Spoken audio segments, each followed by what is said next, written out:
Okay, so good evening, everybody, and thank you for joining me. So, for YouTube, I'm TJ, a specialist in highly gifted education, and we're on a mission to make gifted kids more happy, autonomous, and successful. And tonight, we're going to actually talk a bit more about the same topic that we spoke about last week, which is the Passend Neihart profiles of gifted and talented. And last week, we spoke about the creative, um, challenging type. So these are the kids that tend to sort of act out a little bit against the system, have very unique ways of thinking about how to engage with learning and school. That can both be a positive and a negative experience for people around, very dependent on how we treat these kids and how we help them. And there was a few questions last week of, well, how does this apply then to the other side? Like, so just a refresher for the ones that haven't joined us last week. Passend Neihart model basically looks at a matrix where we have two specific areas. And the first one deals with accomplishment. So how well are the kids doing? So that's the bit on the right here. And obviously, poor accomplishment versus good accomplishment is a little bit in the eye of the beholder. Are we talking about grades? Are we talking about academic success, social success? But I mean, all of these things kind of come together in this model. And what is really the important driver for gifted kids in this is that they're looking for autonomy, and they want to increase their competence. And then they're also very keen to belong. So in the Netherlands, we used the term being seen. That's a very important part. Um, and that is one of the ways that like we basically help gifted kids in peer classes cope. Right. So the intent here is to help them with their accomplishments, whatever form that takes. And then on the other side, we have their social abilities. And their social abilities are a bit of a spectrum, of course. Like the being social is kind of tricky. You want to be not too social. You don't want to adjust too much, because that means you're giving up some of the person that you are. And at the same time, you also don't want to kick too many shins as kids. And then so we're looking for the golden middle. And then the person that a gifted child, or the profile that a gifted child is, that is exactly right socially, that knows how to adjust when needed and stand up for themselves when they need to, and is performing really well, we call them self-managing autonomous. And that is effectively where a lot of the kids that we've been working with for a couple of years are starting to move towards, particularly in the ones that have been doing some of the that we have had for a while, the IGCSE exams, the A levels. You can really see that they're starting to come into their own. I had a really nice set of comments from some of the kids, because there's CAs coming, and there's been a bunch this week. There's a lot of preparation for the mocks, and some of them that I've been working with for a bit, just like ask them like, okay, how are you doing? Are you ready? Like, yeah, that's fine. Like this, that's okay. Can we talk about like the other thing I want to do? And it's great to hear that, because they are making their schedules work. They're telling teachers, okay, this is what I need. Some of them are actually challenging the parents a little bit on things like, oh, can we eat a little bit later so that I get a little bit more deep work time, stuff like that. And of course, sometimes it goes like, oh, but we eat at this time. Sometimes helping to manage the family situation around their study habits is really good. And it has a lot to do with how you can get into deep work, and when you're in deep work, that you can use that time effectively. Right. So the self-managing autonomous kids, they're amazing to work with. The way that we describe them is like, these are the kids we have to take obstacles away from, which is really fun, because basically, when the teachers are asked, like, oh, can you arrange for this? Often they'll say things, oh yeah, but only if they do this. And then the kids do it, and then the teachers have to comply. And that's great. Like, and the teachers that really see this, they often go, wow, okay, that's possible too. And then we can move from there. Now, the question we had last week is like, okay, well, what does the adjusted successful profile look like? Like, who are we talking about? Now, adjusted successful sometimes at face value look like they do really well. So these are the kids that do tend to score high grades. They listen like almost to a T to teachers, like this needs to happen, that needs to, and effectively in a school setting, a lot of these kids look like the high performing student. But there's a difference. Like a high-performing student for non-gifted kids means somebody that gets good grades because they study hard, they work hard for things, and they get like into really good learning habits as a result. So these people, these kids are often in that like 100 to 120 IQ range. Like that's kind of the sweet spot that we see with kids with that kind of IQ. They're not classified as gifted. A lot of them are more intelligent, but we don't see the neurodivergence as such with a lot of these kids. And as a result, the kind of friction that school gives them, both socially, emotionally, as well as like academically, is kind of right. Like you're smarter than about like 80-90% of the population, so you will get good grades. But you have to work for it. You have to learn how to cope. You have to learn how to do all these things, and then they tend to be the ones that are really successful in life. And these adjusted successful kids, what we're seeing here is that they're actually quite far in the over-adjusted range already. So they're quite far from the social like sweet spot. And what is really tough on this, and this is traditionally also one of the reasons why gifted and talented programs used to have almost exclusively boys in them, is that a lot of this is about agreeable nature. And unfortunately for a lot of girls, the agreeability is a little bit higher than boys. They're less likely to act out. They're less likely to challenge certain behaviors. And it has a little bit to do with like just boys being boys in a sense. So like there is differences. Like the difference is not that big.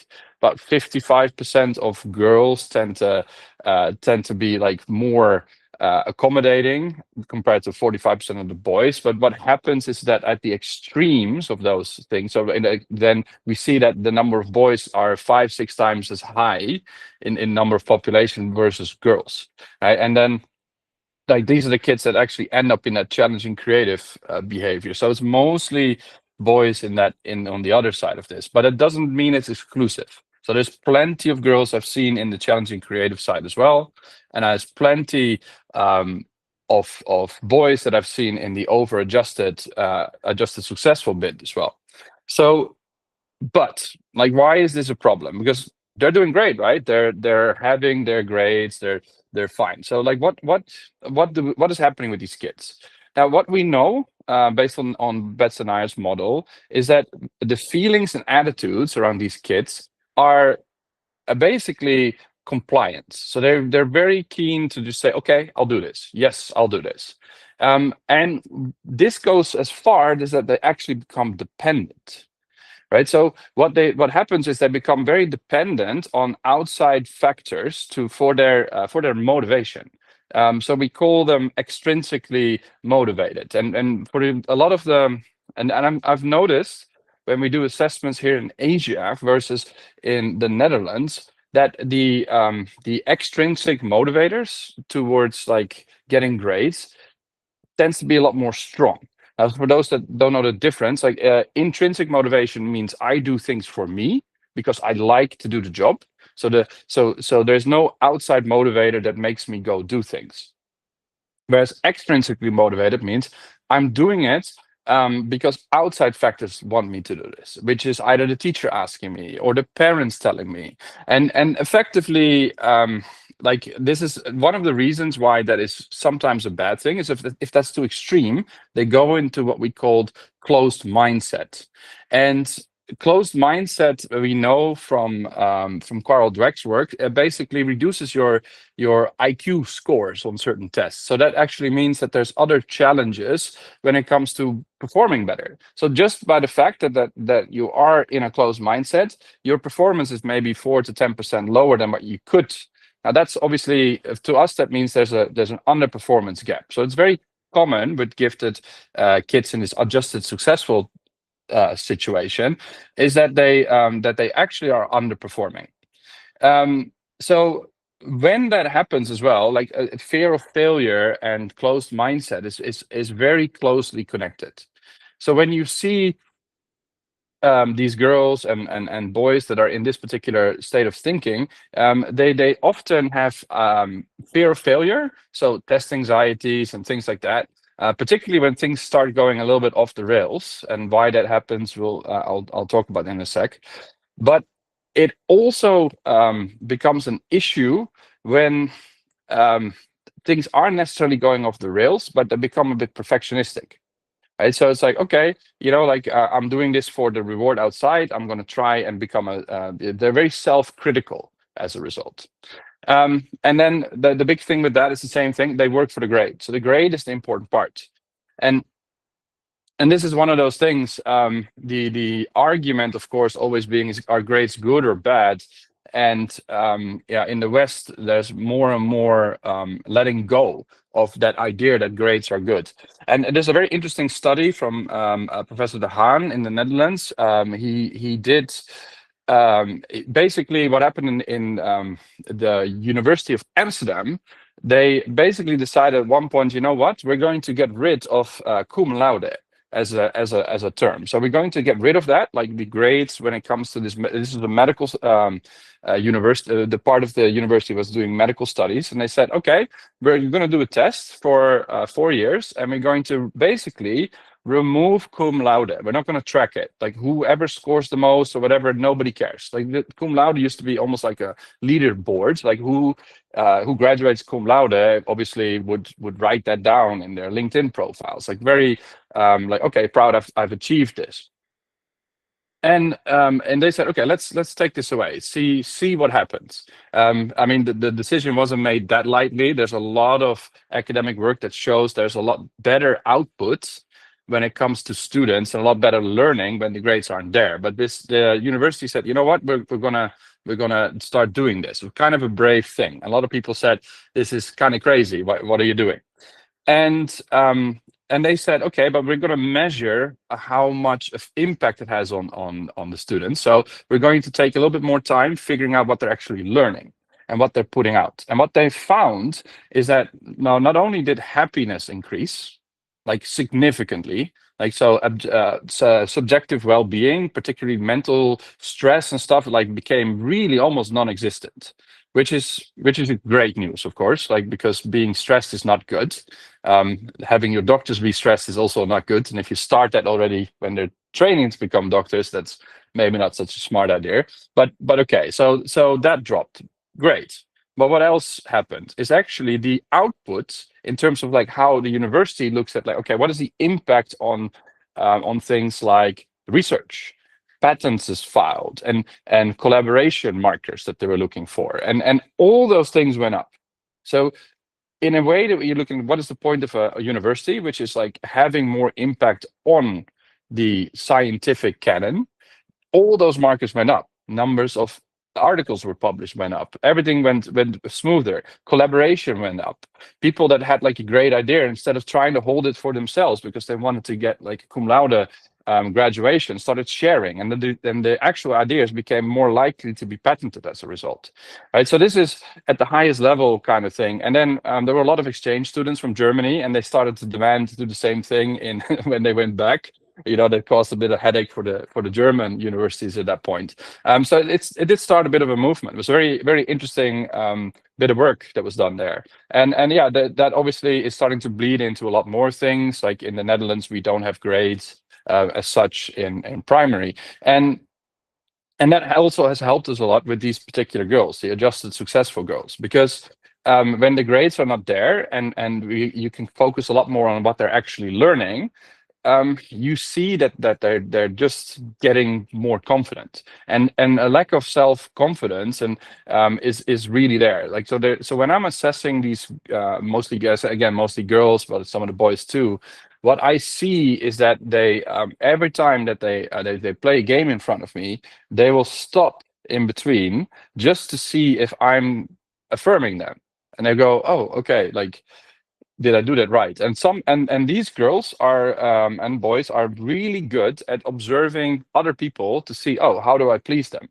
So whenever I am in such an assessment situation, and I notice that I have what I think is potentially just a successful like kid in front of me, then I have to be very careful that I do not show any kind of body movements, smiles, like tonation change in my voice, as to give them a little bit of a hint of how to solve a problem.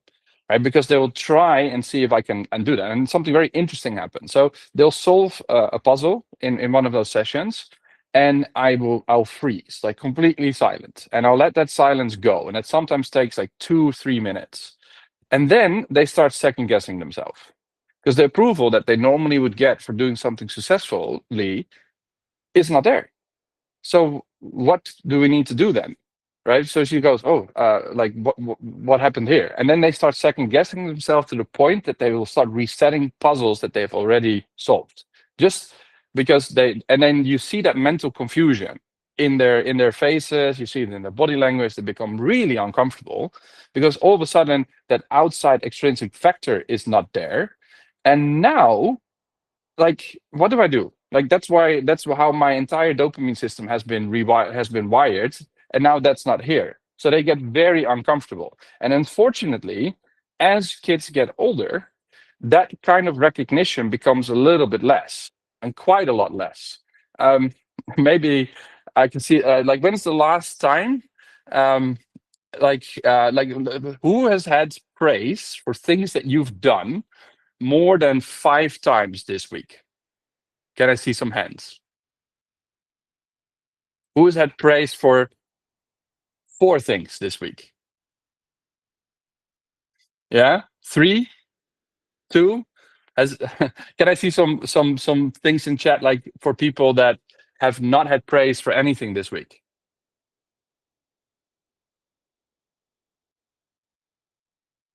Let's see if we can get some responses in this. Because one of the things with all of this is that, like, when that all of a sudden isn't there anymore because you're going off to work or whatever, that really, that feeling of like, oh, I'm doing this for other people, and now all of a sudden I don't get that reward. Man, like, what is happening here then? Like, what do I do? And that's when their existential crises sort of starts. Now this can happen quite quickly in university too. So we see a lot of adjusted successful kids in university struggle a lot with this. But yeah, so this is difficult, right? So what do we see them do? Like, we see them achieve, they go for teacher approval a lot. So they're the first one to answer questions, particularly when they're young. They basically try to do the safe thing all the time.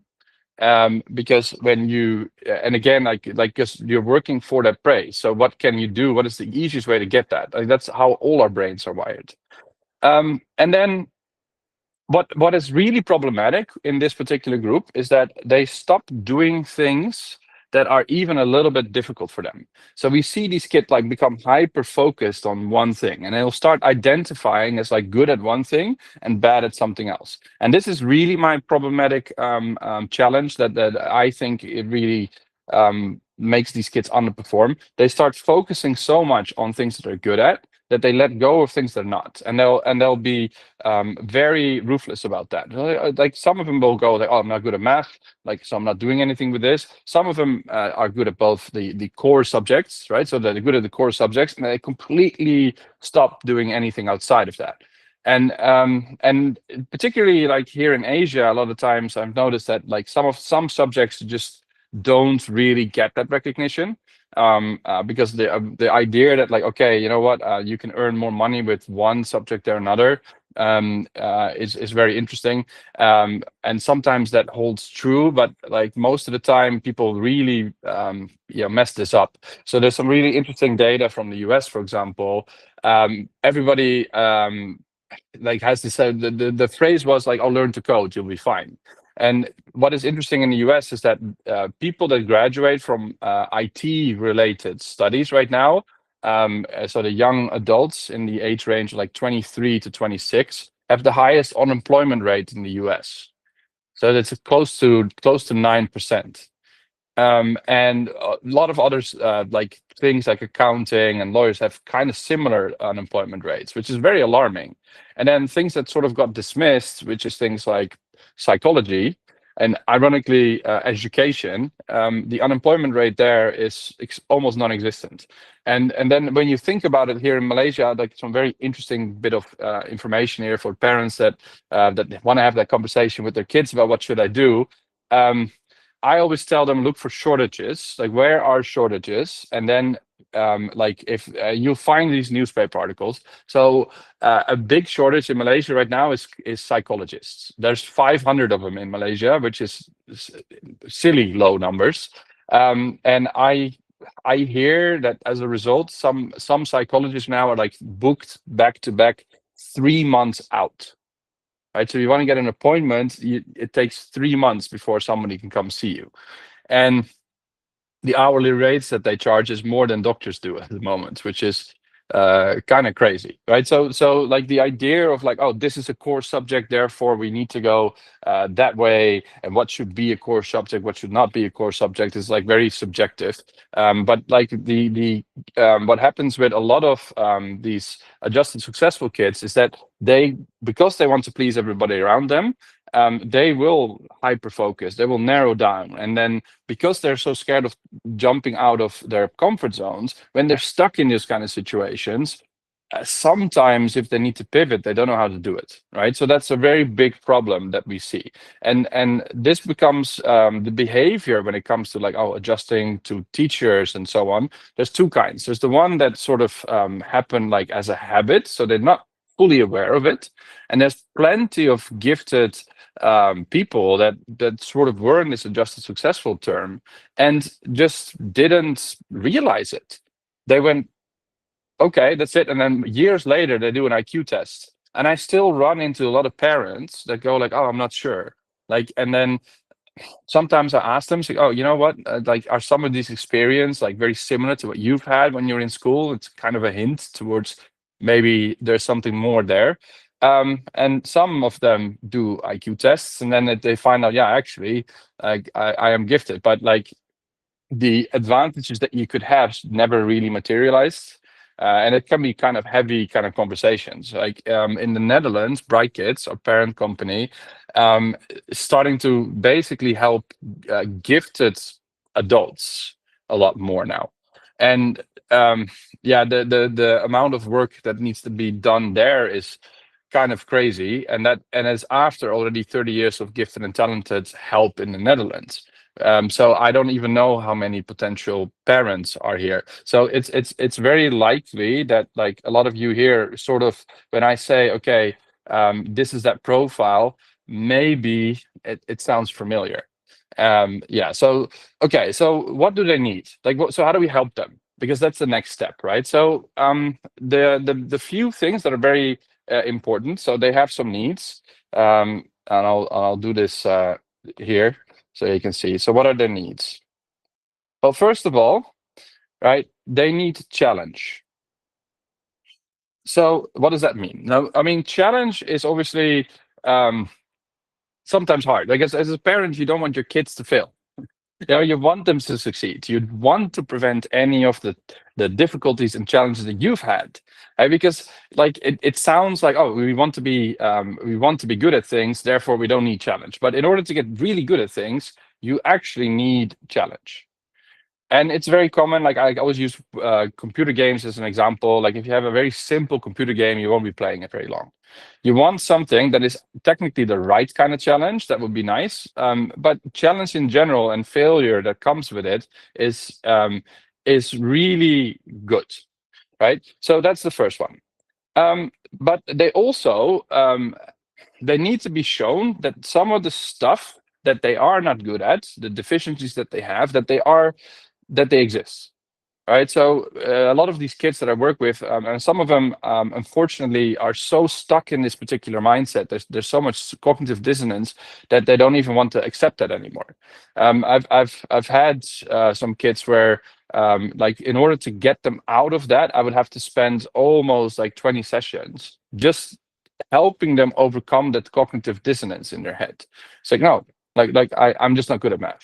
Right. And I've seen kids that when they don't realize it, they can do 3-4 digit multiplications in their head. And then the moment you say, oh, let's do some actual math, it switches off. It's like, no, I'm not good at math. I can't do it. I can't do it. Well, accidentally doing those kind of equations. Now, that's obviously a waste, right? If you see that, like, so the deficiency, like shown deficiency, is obviously odd. Because why would you show them what they're not good at? Well, like again, it's all about the next thing that they have to do. Like you can't actually give agency if you don't highlight some of the things they're missing. And in order to do that, you need to help them take risk. All right, so do things that is hard. And taking risk is the important bit in this. You want them to choose to do it. So how do we show them deficiencies? Well, we let them do something that they really like, and then we don't solve their problems. We let them run into it. Like this is why, like them doing projects and not necessarily doing the first projects well enough, biting more off than they can chew. Like as a parent, when they go through it at home, don't take away that opportunity to actually deal with that. I had one student today specifically who has a bit of a tendency to sort of go on this like big rabbit holes of things, and she wants to work on something really great, which involves things around like stuff that we were doing in one of the projects for the camp. So one of the projects for the camp we're doing is we're building a vortex power generator. So that uses the river, and we'll have the generator in there. It's all great. She said, oh, that looks really cool. Can I do something more with it? Like I want to maybe make a fan out of it that I can use for an air conditioning. And it started off as like, okay, can I make a fan that can create a vortex, which is a really cool concept to think about. Like, okay, how does that work? Is it even possible? And maybe it isn't, right? But the process of going through the steps to find out if it is really good scientific work, even if somebody else has already done it, right? So it doesn't matter if somebody else has figured this out. If she manages to find that line of like, okay, I can get to the same step, I can make the same conclusions, that's perfect learning as far as we're concerned. Now, obviously, there might be some disappointment there, where it's like, oh, the actual thing doesn't materialize. Right, so one of the situations here is that she came back and again went from, okay, this is basically a vortex power generator. It went into, oh, I want to attach it to a air conditioning unit, and then I want to make that portable so I can bring an air conditioning vortex power generator like to a campsite and so on. So this thing just started to become this bigger and bigger and bigger thing, which, you know, like we told her you have 4 weeks for this, was getting a little bit too big. So she was getting a bit of pushback from her dad, who effectively is an engineer, and he's probably right. So, but one of the challenges here is that the father like has had a degree in engineering, probably years of engineering experience, right? So he knows a lot more stuff, and I'm sure that the dad has made plenty of mistakes that didn't quite work out the way that he thought they were going to work out. Right, so by saying no, that won't work, and like some really nice schematics of like why, and all that stuff that won't work, is all true. All that stuff is true, but the ability of this particular girl to actually then get out of that risk zone diminishes, because now it's like, oh, I've tried something and here it's kind of being shot down, right? So that fine line at home between how much support do I give and how much warning. And so the thing is, oh, that looks tough, like I wouldn't know how to do that. And I'm hoping if you get stuck, you come to me and we can figure it out. Or if it doesn't work out, hopefully, come to me and we'll be okay. But I'd love to see you give that a shot. And that's the taking risk bit that we have to look into. So with that, right, we need to look at assertiveness. So being assertive is one of those things a lot of people say, is like, just be more assertive. But what does that mean? Like, really? And when you think about it, like we tend to be pretty bad as adults, particularly with our kids, to really explain what certain stuff means. right? So we know what assertive means because we've gone through lots of experiences. We're older, we've met more people, we've been in other situations, we've had better time to observe. I mean, we don't give kids a lot of time to sit still and think about stuff, because they're in school all the time, and here in Asia they're in tuition all the time. And then um, unfortunately, like here in Asia, a lot of kids are not allowed to go to work by law, which means that the actual work experience that you can have sometimes, like in the Netherlands, it's very common for kids to start having a little job for like 2-3 hours a week in like a local supermarket when they're like 12 to 16 years old. It's very common. And they learn a lot of things about like how people behave. So there is a lot of assertiveness that comes with that, like because they get more responsibility, right? So that's the other bit of this. Like you can't have assertiveness without responsibility, right? Because else, they're not going to be motivated to do it. So that's the first step in this. But also being assertive, you can break it down. Like being assertive is say, okay, try to be the first one to say hello when you walk into a room. That's an assertive kind of behavior.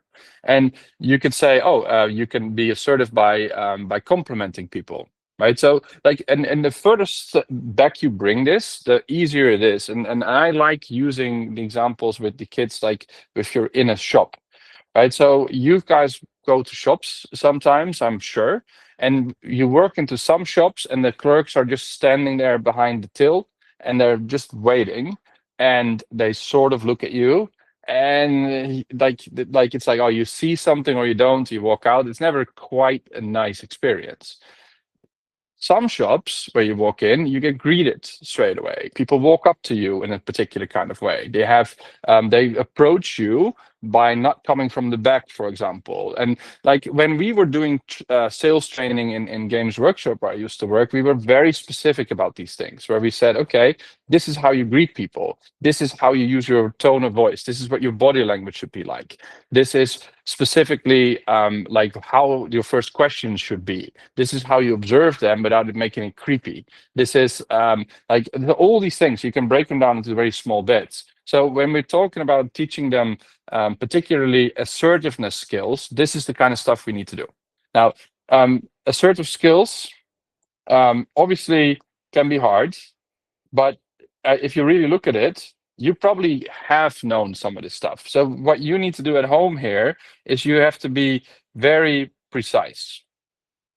Like what is actually happening when you're telling somebody, be more assertive, be more friendly, be more like open. They're just so that's the bit there. So the assertiveness is really important. Now, the other thing is that we need to basically help them with their self-knowledge. So if you are constantly busy with trying to please everybody else, you start losing your own identity. And a lot of kids, when I ask them, what do you really want to become when you're older, some of them can't answer this question. Like I give them different ways, like writing analogy, okay. So there's one exercise where you have to write like the line on your tombstone. Like what is the one thing that's going to define you and that people are going to remember, or make a drawing of what your perfect life looks like. Like there's lots of variations of this. Some are written, some are drawn. Like you're trying to appeal to every kind of learning style, and yet these kids just categorically can't do it, and that's really a big issue, right? So because like if they are not doing things by choice, then once the actual busyness of doing some of these high-end educational studies or like getting ready for A-level start hitting them, what happens is that everything that they do doesn't feel like their own choice. So they get overwhelmed like very quickly. And the way why that works is that the brain is kind of funny. If there's more tasks that you can do that are your choice than tasks that you have no choice over, you're fine. The moment there's more tasks that you are forced to do, you feel overwhelmed. So these kids are very susceptible to becoming overwhelmed, right? So we have to help them with their self-image. Like who are you really? and that takes time, and that takes so when we work with them in our effective times, like talking about their subjective well-being, that self-image bit is very important. And one example of this is what I've done is I've taken a bunch of kids like this, but I had a group where really a lot of them were like this. We walked outside and we started doing these positive greetings towards people on the street, just to become a little bit more assertive. And we just said, okay, we're very specific. I don't need a conversation, nothing else. When you see somebody, observe what they're wearing. So be proactive in what you see, and then give a comment. I'd say something nice, and then watch their response, see what happens. Now, that's a very small part of being an assertive, open kind of person, but it's very because it's very nice because when you walk around, there'll be like 50, 60 people coming in. So you can practice this 50 times in like half an hour. And again, this is kind of what we brought back from our sales conversations in Games Workshop stores. The same thing would happen. You get like 50 people come in, so you have every day an opportunity to greet people 50 times. Now, if you do that for a month, you'll be really good at saying hi anywhere. I can tell you that, right? So we can do the same with our kids. Right. So what is then the thing that we have to do with them to find them? Because that can be sometimes a bit of a challenge, right? So when they're doing really well and like academically specifically, because they're pleasing people, sometimes we just don't see them. And so what we need to do in school is we have to basically force them into more different paths so that they are challenged to run into new things.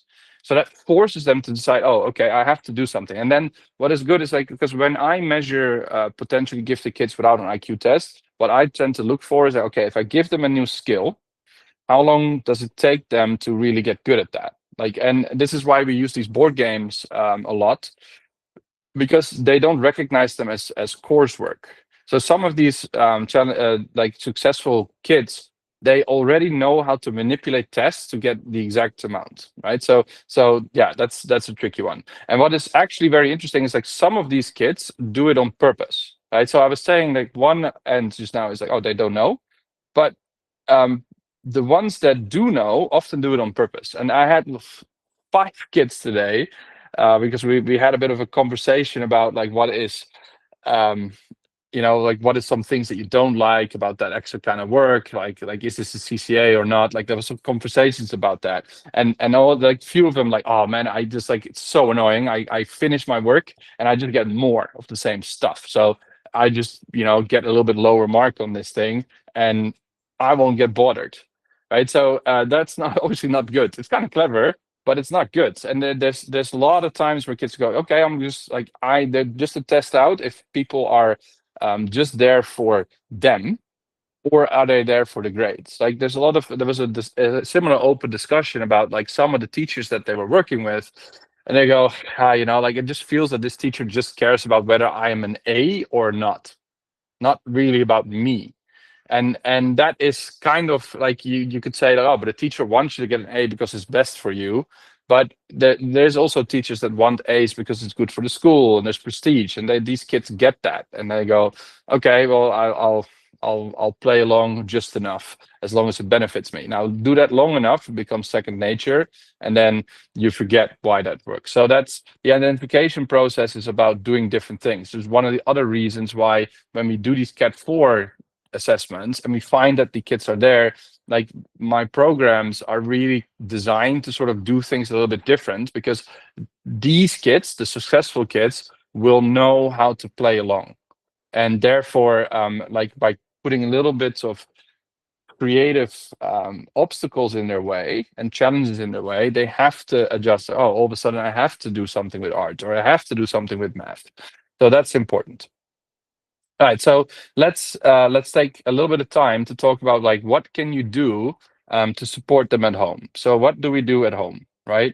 Well, the first one, and this is a tough one, parents need to let go. That's a hard one. And that's kind of that story of the girl that I just said about, okay, you can't do this and anything. It's like, no, let go. Let them run into that problem. Let them face that issue. Don't solve it for them. Don't deny them the opportunity to build some grit, right? So letting go, like the extrinsic motivation is always caused by external factors. Now, parents are a big chunk in this, of course. Teachers are too, any kind of family members, and this can start as early as kindergarten, right? So, like, it's not just any one person that is at fault here. But basically, with these kids, it's like if you want them to perform better than they can, we need to basically model more growth mindset kind of attitudes, which is not easy. So if you haven't had the chance, need to let go. If you need help with um, this would be a good time to put some questions, particularly to yourself already, maybe in the chat. Like, okay, what does that look like? Give me some case examples for yourself if you want to, or you can put them into the Q&A form for next week, and then we can look into that a little bit. But obviously, needing to let go is basically taking a breath yourself, modeling growth mindset. But if you haven't yet, Carol Dweck Mindset. It's quite a famous book. So you have two options. You can either read her book itself, which is a lot of case studies of people that she's worked with. It gets a little bit repetitive because the beauty of her work is that it's actually very simple. There's thousands of examples, and people, it doesn't drive home if she doesn't repeat it. But you can also try and read the academic article that she wrote, which is a little bit less fluffy, and it's a little bit more precise on like what is actually happening from an academic perspective. So, but Carol Dweck Mindset, like read that. That will help you with letting go. So letting go means independence. So what does that mean? Independence. Well, that means letting them make choices that you don't necessarily agree with. And a lot of these adjusted successful kids, they're actually very poor at making decisions. So I have like in my assessments these cards where we ask them, okay, what are certain kind of things about yourself that you find difficult, or how do you rank them? And one common one that we use is like making decisions. And when these, almost without fail, these adjusted successful kids, they will put making decisions like very low. And I can already tell when they walk into my office, the first thing they do as an assessment part is I'll tell them, here's like 50 over games, tell me, pick one. And a lot of these, they can't make that decision. It's really hard. And whenever I get these kind of kids choosing a subject for their project, man, they can't do it either. And then we have like particular protocols and particular questions and some forms that will help them get through that process to make those kind of choices. But it's really, really hard for them. So we need to give them that independence. So the earlier you can do this, the better it is. If there's like, ironically, adjusted successful starts to become more and more of a challenge as they get older. So we tend to see that a lot with the around like year 10, 11, where you start seeing, oh, like these kids really need to start getting some help. But then don't forget that they've built up almost 6 to 7 years worth of closed mindset habits. So you got a little bit of work to do at this point. And if you push a bit too hard, like obviously that really hurts their self-image and their self-ego. So this is a delicate process because we do want them to be academically successful. So we don't want them to go, okay, well then I'm done. That's it. Let's not do this anymore then. That's not what we want either. Right, so we want to maintain that ability to still get the high grades and the access to certain other things that it allows, because that's the realistic nature of where we are. The grades still are necessary, but the difference is, and I said it to the kids, is like, look, I want to know from you what grade you want, not what your parents want, anything else. And then we agree that like once they say this is what the grade that I want, we're not going to talk about the grade itself anymore. We're just going to talk about habits that you do to actually be more successful in general. And to be honest, whenever I ask kids like this, I've not had a single kid that didn't go, I want to get that A star. Like I want to get that A star. So one of the things with letting go is that you can trust your kids a lot more than you think.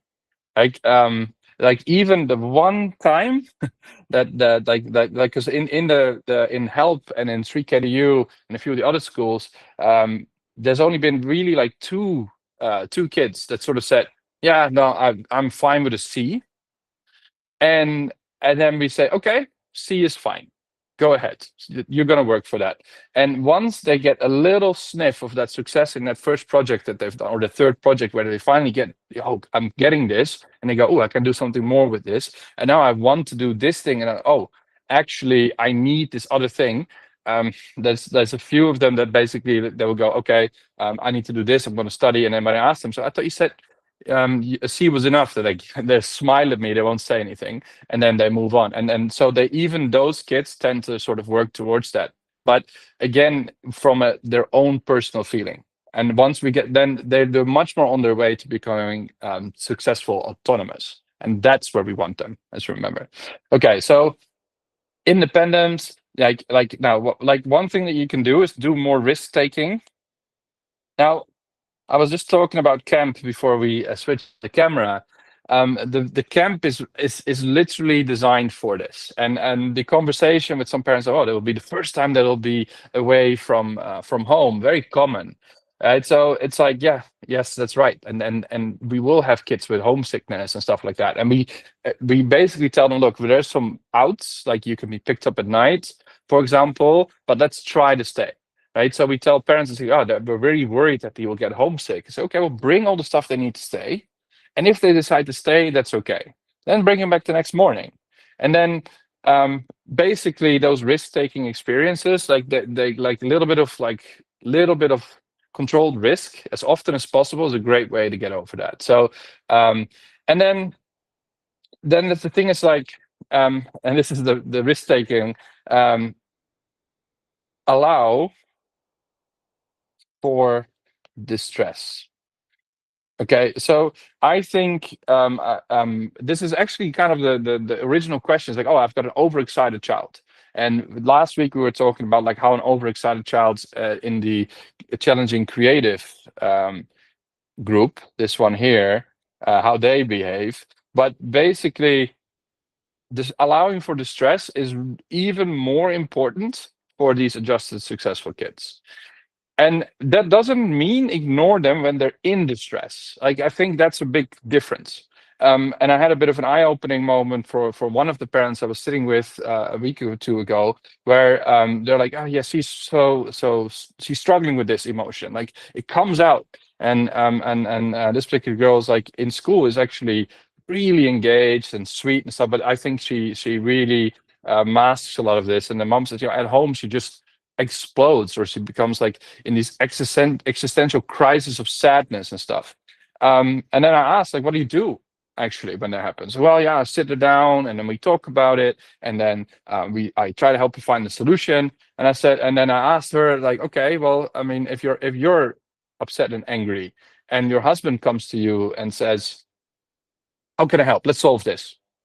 How do you feel? As he's like, oh, yeah, you're right. Right. So but sometimes, like I'm a man, so I get blamed for trying to solve problems sometimes with my wife rather than listening to it. So I know it's hard, right? But sometimes when the distress is there, the only thing that is really necessary is sit next to them, let the frustration and stuff come through it, and then go, okay, are you done? Or are you okay? And if the answer is like yes, it's okay. Then the first question that you have to ask, and I've got sometimes girls that really like start crying for a lot of this pent up anger and frustration in them. And I'll sit to them, and the first question is, okay, do you want help or you just want to vent? And if they say no, I just want to vent, then good, right? Then trust them that they will do it. And if they say no, I want help, then you can say, okay, let's fix this. Right, so let them go through that emotion, sit with them, and so on. And this is why it's important that you do this quite consistently when they're young, because then you're not in a situation where maybe you have to leave or something else, like, or it happens in the in the mall or whatever. Like so yeah. So basically allow for distress, because they need to get used to this. They need to get used to the challenge so that they can go outside of these comfort zones. And then when they do cope with it, like if they do actually take small baby steps, and this is why like the risk taking needs to happen as frequent as possible, as often as possible, because then you get opportunities for when they do something that basically is taking the risk head on, you can affirm them. You can say, ah, I saw that you really tried something hard. I like that.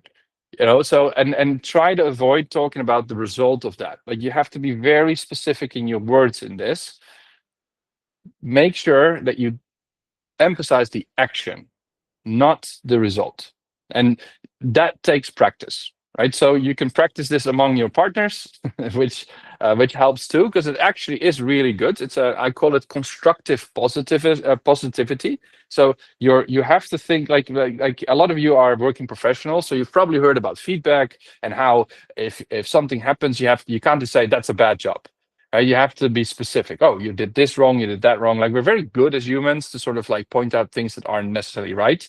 And I always say, look, you can also be constructive in your positivity, right? So I think, oh, you wrote that email and that I really enjoyed like how hard you worked on that. Or I really liked how you helped me with this particular problem.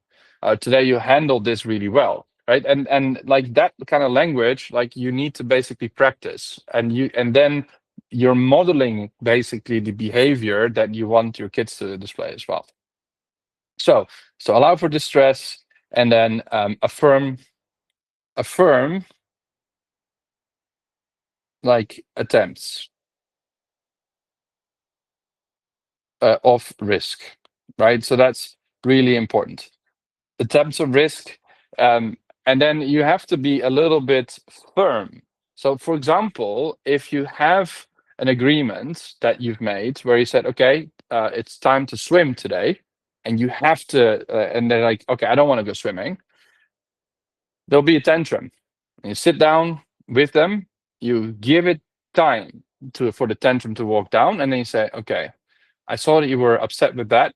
Do you need help with that or not? And if they say, yes, I don't want to go swimming. So, well, we agreed that you have to go swimming. So that's going to happen.